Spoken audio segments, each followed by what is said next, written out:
പുന്നാരം പൂവിട്ട N മോഹലോകത്ത് മുത്താരമായെന്റെ മുത്ത് റസൂല്. പുഞ്ചിരിപ്പാടങ്ങൾ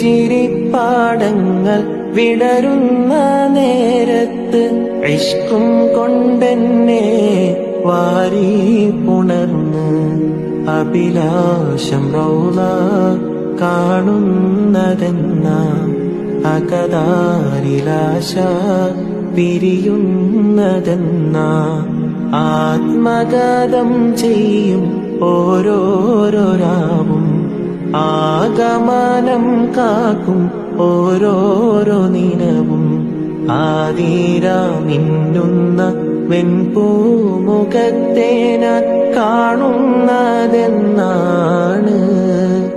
റബ്ബേ കാണുന്നതെന്നാണ്.